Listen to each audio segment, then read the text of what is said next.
On est au musée Espace Air Passion sur l'aéroport LFRJ d'Angers-Loire Aéroport, dans un bâtiment qui a été construit comme cet aéroport d'ailleurs en 1998 quand l'aérodrome d'Angers-Avrier a été fermé par l'aviation civile.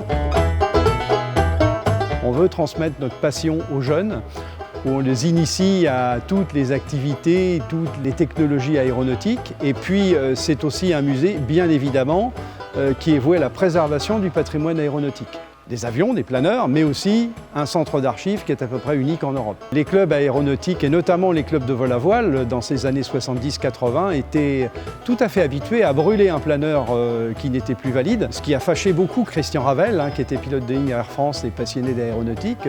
Donc il a donné le bois pour faire le barbecue, il a récupéré le planeur. Donc on a commencé avec un planeur dans un garage un peu sordide, dans les bas-fonds d'Angers, pour aujourd'hui terminer avec une collection dans ce musée à peu près de 40 machines. On a 2 planeurs en état de vol, même 3 maintenant, et on a 4 avions en état de vol également, et des pièces de collection uniques, dont 4 machines classées monuments historiques. Alors il y a un patrimoine. C'est la dérive que vous avez là-haut. Cette dérive, elle a été sauvegardée d'un énorme chantier de l'école des arts et métiers d'Angers. Je les avais comme clients et ils étaient en train de refaire leurs ateliers. Et j'avais comme ami le directeur de cette belle école qui un soir me téléphone et me dit « François, j'ai peut-être fait une bêtise. Dans la benne de Richebourg, j'ai fichu à la poubelle un truc qui ressemble à un gouvernail, c'est bleu, blanc, rouge, et dessus il y a marqué « René Cousinet, arc-en-ciel, moteur hispano-suiza ».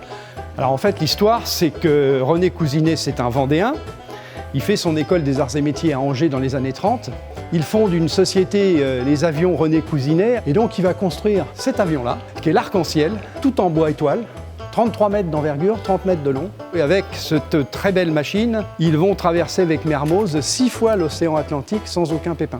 Et ce qu'on ne savait pas, c'est qu'avant de partir, il avait donné la partie arrière de son avion à son école, et en fait ce que vous avez devant les yeux, c'est la seule pièce qui reste de l'avion de Mermoz. Avec des graffitis totalement mythiques, Cousinet, Guillaumet, Tonio, c'est le diminutif de Saint-Exupéry entre Guillaumet et Mermoz, et vous avez aussi Jean Moulin, secrétaire d'État à l'air sous Pierre Cotte.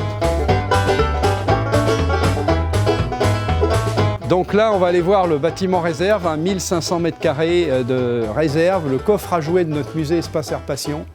187 à peu près aéronefs en état ou à restaurer de A jusqu'à Z. Mais c'est aussi un petit peu une monnaie d'échange entre différentes associations qui peuvent nous aider en restauration et ou qui ont besoin d'un petit patrimoine de restauration. On a beaucoup de doubles, donc ça nous permet de faire des prêts sur des associations qui restaurent d'autres machines. Alors le fait de recevoir les jeunes du Tour de France aérien, c'est quand même assez mythique, c'est la graine d'aviation de chez nous. Donc cette passion, elle se crée, cette graine de passion, elle se crée aussi par ce que vous faites à la FFA, par ce Tour de France qui est quand même quelque chose d'assez formidable.